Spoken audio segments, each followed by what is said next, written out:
What's up, YouTube? I'm Brett from Rants. As always, guys, if y'all enjoy our content, don't forget to like, subscribe, and leave a comment down below. We're on the road to 1,000, and we'd like y'all to join us. So if y'all enjoy our content, don't forget to subscribe. Today I'm going to be talking about Season 2, Episode 2 of The Mandalorian. While I'm not going to give an official review of the episode, I'm not going to go scene by scene, so I'm just going to kind of skip around a little bit, tell you the things that I love, and then I'll finish off by telling you the things that I hated. I just want to say this, when it comes to Season 1, I know I've said this even in the past, there was parts of Season 1 that I enjoyed more than others. There was some episodes I just felt like were filler episodes that I just felt like played no role in the plot. But I was persistent when it came to Season 1. I was going to finish Season 1 without a doubt. Good or bad, no matter how terrible it got, I was going to finish it. I went into Season 2 with higher expectations. And if those expectations were not filled, I was probably not going to finish watching this show. Luckily, though, Season 2 has been a pleasant surprise. It is actually one series that has lived up to the trailers, if not far surpassed it. I was disappointed with The Boys because of this, because The Boys had these awesome trailers for Season 2, and then I felt like it was just lacking all the fun and excitement that made The Boys what it was. But I feel like with The Mandalorian, I feel like it's actually lived up to expectations. So let me just go off and start about all the things that I enjoyed about it. I enjoyed the fight between the bounty hunters. I thought that, I'll say I enjoyed the fight between the bounty hunters, but at the same time, I was also kind of disappointed that there's still a bounty out on Baby Yoda's head.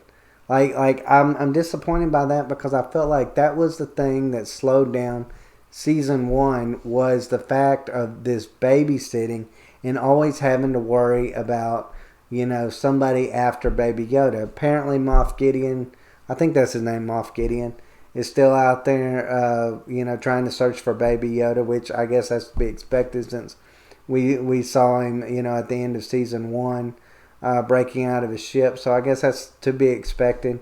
But I will say I enjoyed this fight between the bounty hunters for a number of different reasons.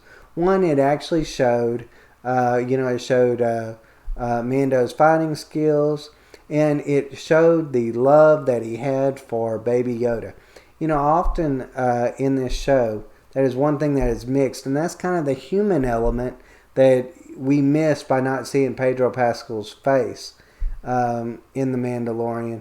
I feel like that's like my biggest irk about the show is it's hard to get attached to a character like Mando when we never actually see his face, and he just has like the most bland of lines. So we don't really see, we'll see like little odd things about, or little loving things, I guess you could say, where he shows affection to Baby Yoda. But when that little bounty hunter was actually, going to cut Baby Yoda's throat, if Mando didn't kind of give in, I thought it was kind of interesting that Mando was willing to give up his armor. He was willing to give up Boba Fett's armor. He was willing to give up everything he had, basically, to save Baby Yoda's life. I thought that was a level of humility that really showed just how much he actually cares and how much their relationship has grown over this season and last season too.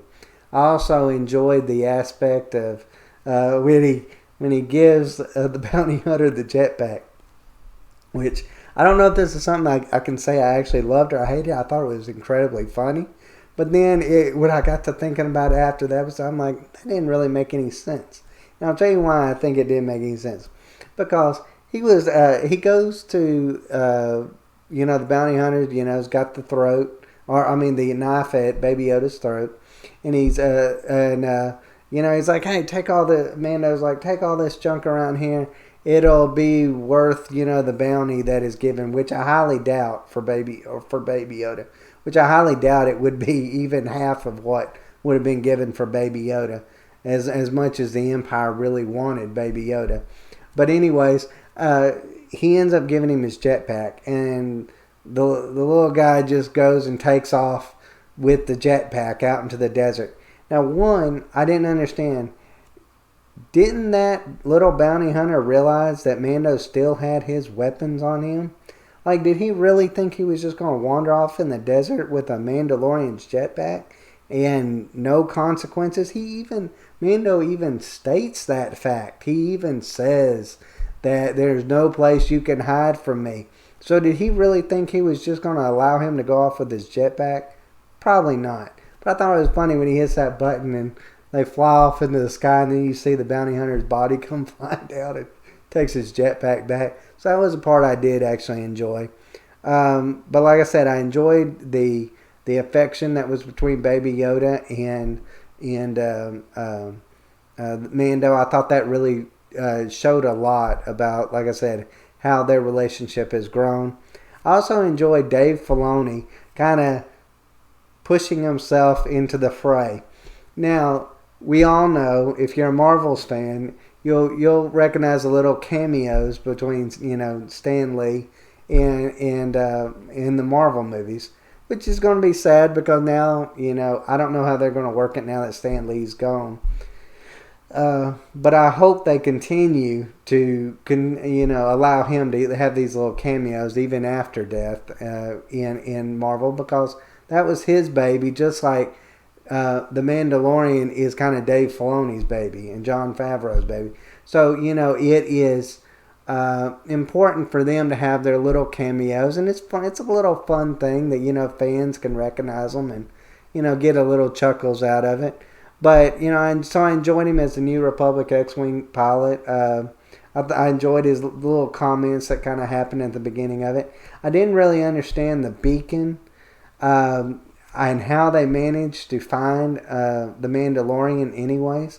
If he had no beacon, you'd just be searching around space. What were they doing on that ice planet exactly? They said it was New Republic space, but yet what was there on that ice planet? Like, we didn't see any cities or any kind of thing that would make one believe that ice planet really holds any value to it. So I was just wondering, one, how did they find them? Find Mando out in that open space if he didn't have a beacon? And two, what would the importance of them guarding that ice planet be? So I enjoyed that part. And another thing is that maybe a lot of people missed, but I thought it was one of the greatest moments, more realistic moments of the whole episode. And it was probably bland for a lot of people, but it was when it was at nighttime, and when Mando and Baby Yoda are walking through Mos Eisley, and you see the spaceships taking off in the air. It reminded me of like an airport, a real life airport, where you're getting the feeling of like, these ships in the background just taking off, kind of like you see the planes taking off from the airports. And, I know the feelings with that, it gives like this, the sense of realism that, that I thought they took the effort to put those in the background to really give off this sense of it. So it really shows you just how this show is growing from kind of a campy look to it to like a, they're even considering the little details in the background to make this show special. So I enjoyed that aspect of it. Baby Yoda and the Frog Lady. That was the passenger. I think this episode was titled The Passenger too, which was talking about the Frog Lady that joined them on their quest, trying to get her eggs to this other world so that they can hatch and her bloodline can move on. So she's got these eggs in a tank, and Baby Yoda spends the whole episode stealing her eggs and eating them, which I thought was kind of a funny aspect to it. It really kind of shows you, it shows you a level of curiosity and I don't know of mannerisms from Baby Yoda that maybe we didn't see in Yoda, or maybe we did see in Yoda. It's kind of like a playful nature, and but one thing that we never got to see in Yoda that we get to see in Baby Yoda is that this species, it's either one of two things. It's either it's a baby and it just likes eating anything, which we've seen in previous episodes where it's ate frogs and other little creatures. Another thing is, I think it was like last episode, it was trying to eat some kind of furry, cute little creature, or looking at it like it was about to put it in its mouth. Basically, anything a Baby Yoda can fit in its mouth, it's going to try to eat. So, makes me wonder: is Baby Yoda's species the apex predator on their homeworld, wherever that homeworld is? Or is this just kind of, where Baby Yoda is just a baby and just like shoving things in his mouth? We won't know maybe until they find this homeworld, which I'll be interested to see, because I guess I never really thought of Yoda as an apex predator. But if you see his agility in battle, and you see his cunningness, you might get the sense that maybe his species would be something like an apex predator wherever they might be. It's just, I guess I didn't think of them as something that would go around eating stuff. It reminds me of that little creature off of that the one-eyed lady has on Futurama. It goes around just eating everything. But overall, that was my take on that. I will say that one last thing that I did enjoy was I enjoyed the fight scenes that was over the ice planet between the X-Wing pilots and Mando. Thought that was it was really cool how he just cut off his engine and just let that, his plane, his spaceship just fly down into that crevice like that. Like, I thought that was a really cool thing through the clouds. So those are the things that I enjoyed. But let me also say this. This episode was far from perfect. In fact, I don't even think it lived up to the previous episode. But I was disappointed that the bounty for Baby Yoda persists, because that means that we're going to see more of the same babysitting stuff that we got we got accustomed to in season 1. I felt like that just slowed down the whole season. It bored me. Since we didn't get enough of why the Empire wants Baby Yoda enough for me to really care about why they want Baby Yoda. So I didn't care. I don't care about the bounty stuff. So I was disappointed that consists. Another thing, that giant ant playing with that mechanic. That was the dumbest giant alien I think I've ever seen on The Mandalorian or in Star Wars. Just a giant ant. Like, it's don't have clothes. It's just a straight up giant ant that just speaks this language and everyone can understand it, which is something that always kind of makes me wonder exactly how everybody in Star Wars can understand everybody. Like, it's like they know like 200 different languages or something like that. But anyways, I thought that part was kind of stupid. I think the director or something of Ant-Man was the director of this episode. So, I mean, I guess that was maybe a callback to that. I don't know. I personally didn't like it. I thought it looked really stupid. It looked cheesy. But yeah, and another thing is that frog lady that gained passage to Mando's ship. I didn't understand why her babies wouldn't, or her eggs wouldn't survive hyperspace. Like, that was never really fleshed out. It was just like, well, that makes sense. I mean, which it didn't make sense to me, and I know it probably didn't make sense to a lot of viewers, is why they couldn't go into hyperspace to take her eggs to the planet that she was wanting to go to. So I didn't really understand that. I felt like that could have been maybe fleshed out a little bit more, because that was one of the biggest questions I had as soon as the words were spoken, is why? But yeah, there was that. And another thing, The Mandalorian has spent the last one season and 2 episodes of the second season making it seem like they don't know, like Mando doesn't really know or understand anything about the Jedi Order, or anything about him. He makes it sound like it is a something foreign to him, which seems odd since the Mandalorians, even though they were enemies of the Jedi, held the Jedi in high regard as warriors. So you would think that Mando would be a little bit more accustomed to the Jedi. Uh, but throughout the first season, and like I said, these last 2 episodes, he acts completely oblivious to their existence. But then he tells those X-Wing fighters, as soon as he logs off, when he's trying to get rid of them, he says, "May the Force be with you." And I thought, for a man that doesn't really know anything about the Jedi, he sure does know a lot about the Force and those words to say that. And apparently, he probably knows the meaning behind it.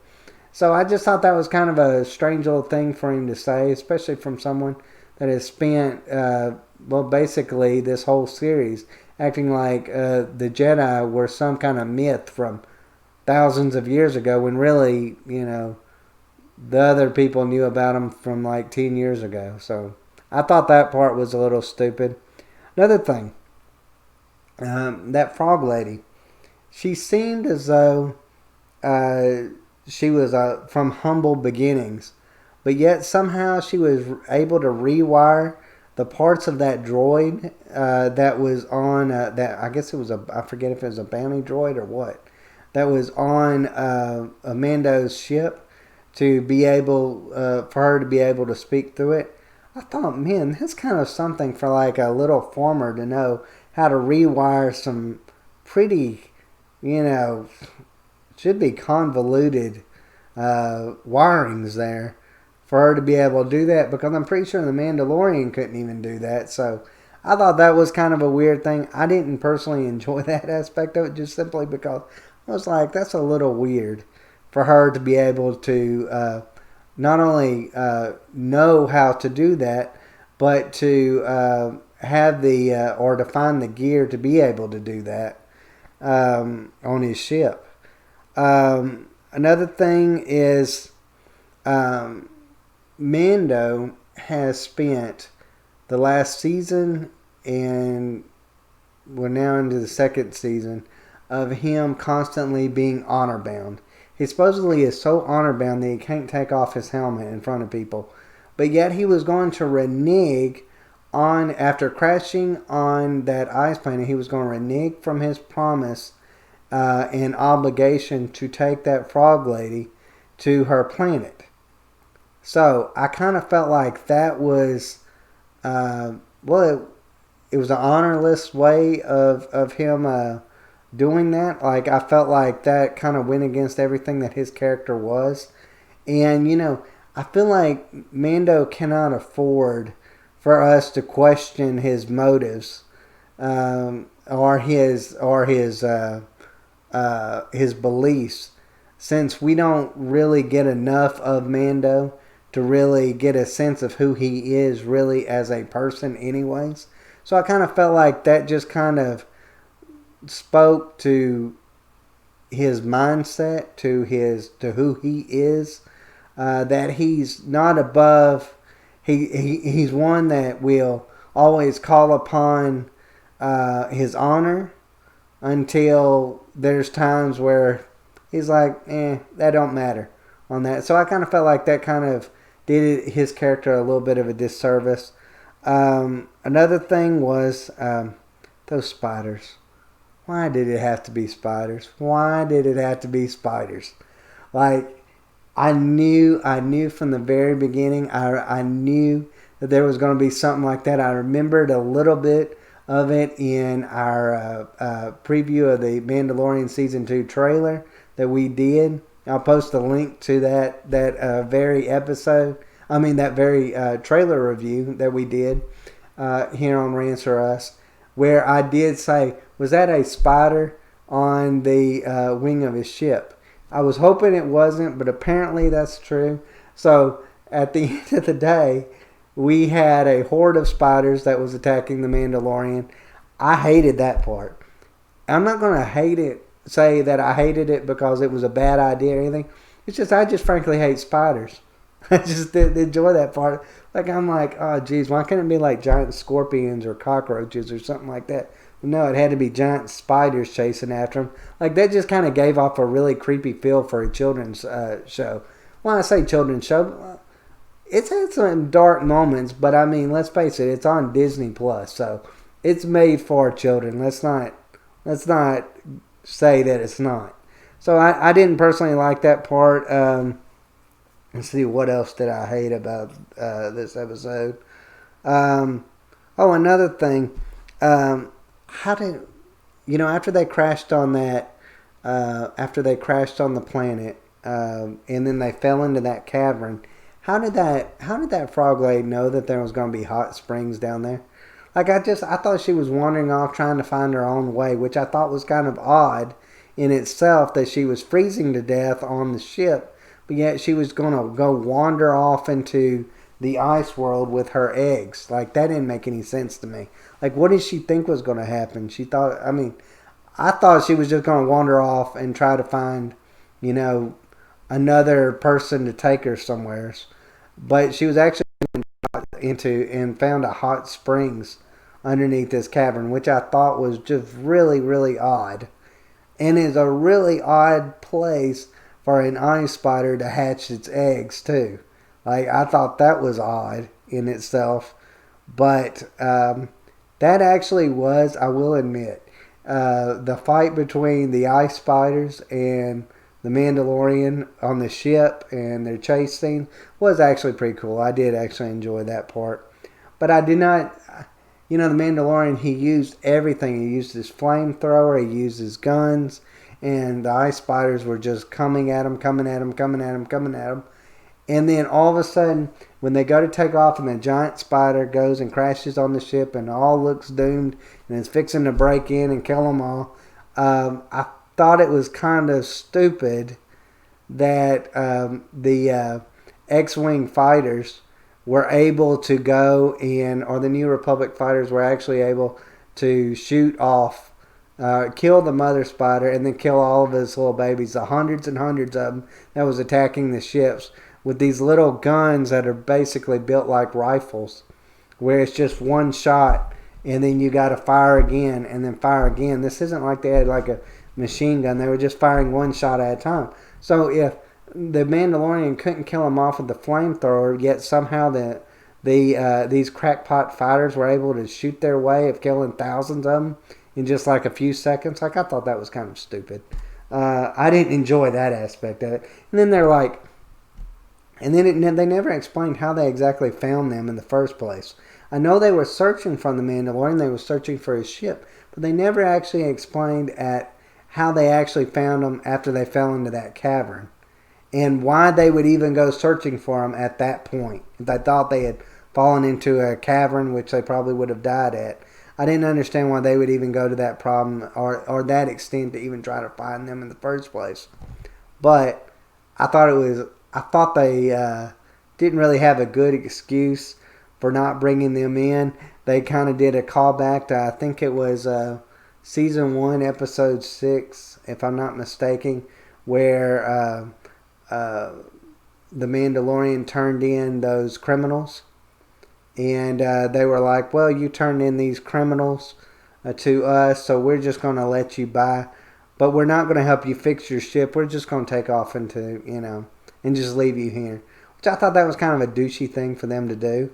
Especially being supposed to be the good guys, but yet you're going to leave a mother frog and her babies, a baby Yoda, and a Mandalorian with a broken ship, surrounded by bodies of dead giant ice spiders, which there could have been more, but was just going to leave them there. Like, I thought that was kind of stupid. So overall, I just wanted to say, I I would have given this episode probably about a 6 out of 10. It was not my favorite episode, but I think it still beats anything that we saw from season 1. I just felt like season 1 was just really campy and just looked like it was made on a green screen. Just thought the acting was poor. I felt like the acting is so much better in season 2. I feel like it looks better. Like I said, the background of Mos Eisley, where you have those planes shooting, or not planes, but spaceships shooting up in the background. Those little things show that this show is progressing visually, and it's progressing acting wise as well. So overall, I'm excited about episode 3, and I hope y'all will watch our video, watch our season 2 episode 2 and season 2 episode 1 reviews, and I hope y'all see us for episode 3, which will be getting out probably either Friday or Saturday. I'll have to see. Anyways, guys, y'all take care.